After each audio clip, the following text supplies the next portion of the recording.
السلام علیکم ورحمۃ اللہ وبرکاتہ الحمد للہ والصلاة والسلام علی رسول اللہ اما بعد عن حذیفة بن الیمان رضی اللہ عنہ ان رسول اللہ صلی اللہ علیہ وسلم قال والذی نفسی بیدہ لا تقوم الساعة حتى تقتلوا امامکم وتجتلدوا بأسیافکم ویرث دنیاکم شرارکم۔ واجب الاحترام سامعین و سامعات، مجلس تحفظ سنت پاکستان کے زیر اہتمام علم الفتن والملاحم کے عنوان کے تحت علامات قیامت پر گفتگو کا سلسلہ جاری ہے،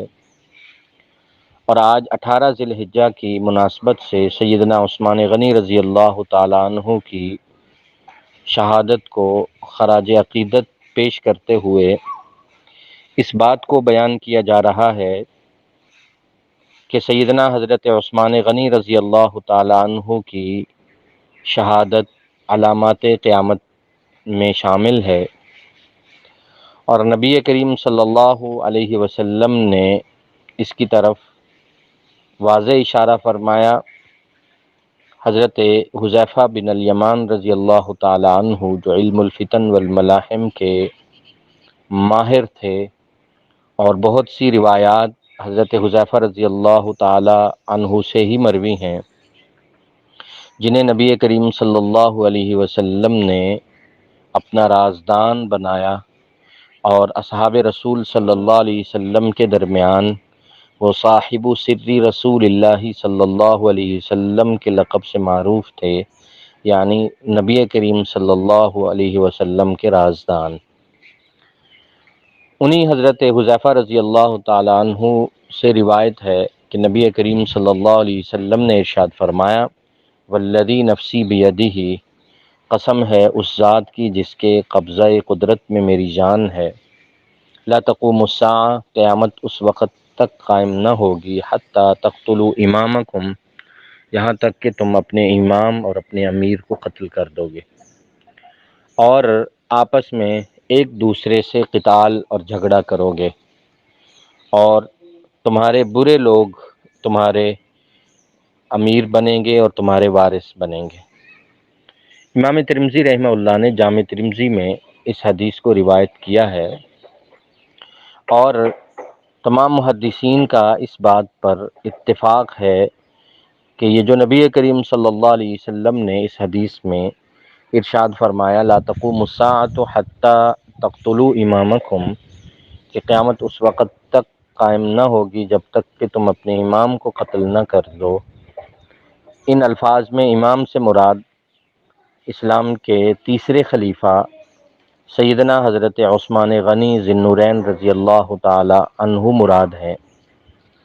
جو نبی کریم صلی اللہ علیہ وسلم کے دوہرے داماد، اسلام کے تیسرے خلیفہ اور صاحب حیا، صاحب سخاوت، غنی جن کا لقب تھا، حضرت عثمان غنی رضی اللہ تعالی عنہ کی شہادت جو 18 ذی الحجہ کو پیش آئی۔ حضرت عثمان غنی رضی اللہ تعالی عنہ کی شہادت کے متعلق نبی کریم صلی اللہ علیہ وسلم کی اس حدیث کے علاوہ بھی کچھ اشارے موجود ہیں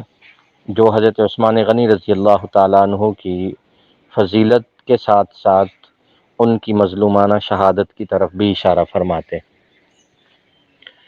یہ واضح حدیث ہے کہ رسول اللہ صلی اللہ علیہ وسلم نے اسے علامات قیامت سے جوڑا اور فرمایا تب تک قیامت قائم نہ ہوگی، اور یہی وجہ ہے کہ امام ترمذی رحمہ اللہ نے اس حدیث کو ابواب الفتن میں جو ہے وہ شمار کیا ہے، درج کیا ہے۔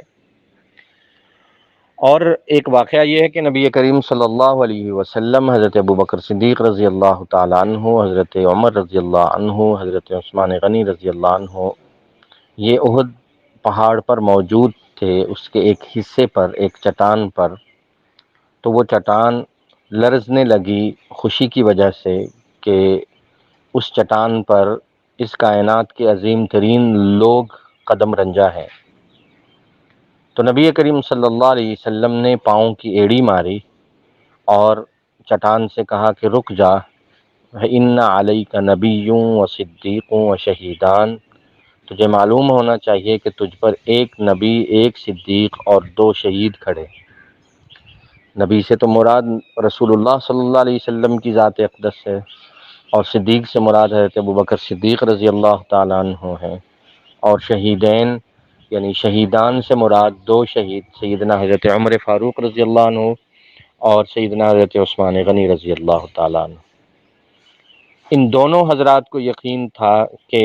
زبان رسالت سے جو الفاظ ادا ہوئے ہیں وہ پورے ہوں گے، تو حضرت عثمان غنی رضی اللہ تعالیٰ عنہ کی مظلومانہ شہادت یہ علامات قیامت میں سے ہے۔ اور نبی کریم صلی اللہ علیہ وسلم نے تین جملے ارشاد فرمائے جس سے آپ نتیجہ اخذ کر سکتے ہیں کہ رسول اللہ صلی اللہ علیہ وسلم نے ارشاد فرمایا قیامت اس وقت تک قائم نہ ہوگی جب تک تم اپنے امیر کو قتل نہ کر دو، اور جب تمہارے امیر قتل ہوں گے تو ظاہر ہے دو جملے اس سے آگے اسی لڑی میں اور اسی سلسلہ کلام میں شامل ہیں، اور واقعات کی تاریخ نے یہ بتا دیا کہ یہ واقعات ایسے ہی پیش آئے۔ تاریخی طور پر بھی کہ حضرت عثمان غنی رضی اللہ تعالیٰ عنہ جو مسلمانوں کے متفقہ امام تھے، ان کی شہادت کے ساتھ ہی وَتَجْتَلِدُوا بِأَسْيَافِكُمْ کا منظر پیش آیا، اور مسلمان باہم دست و گریبان ہوئے اور قتال کا سلسلہ پیش آیا، غلط فہمیوں نے جنم لیا، اور کفار اور یہود کی سازشیں جو ہیں وہ نظر آنا شروع ہو گئیں، اور وَيَرِثَ دُنْيَاكُمْ شِرَارُكُمْ، پھر برے لوگ جو ہے وہ تخت پر بیٹھے، والی بنے، اور پھر امت جو ہے اس کی ایک امت پر ایک کڑا وقت آیا۔ تو اللہ جل جلالہ حضرت عثمان غنی رضی اللہ تعالی عنہ کو پوری امت کی طرف سے جزائے خیر عطا فرمائے، ان کی شہادت کو مزید قبول فرمائے، اور اللہ جل جلالہ ہم سب کو حضرت عثمان غنی رضی اللہ تعالیٰ عنہ جیسا ایمان، یقین، حیا اور جذبہ سخاوت نصیب فرمائے۔ وآخر دعوانا ان الحمد للہ رب العالمین۔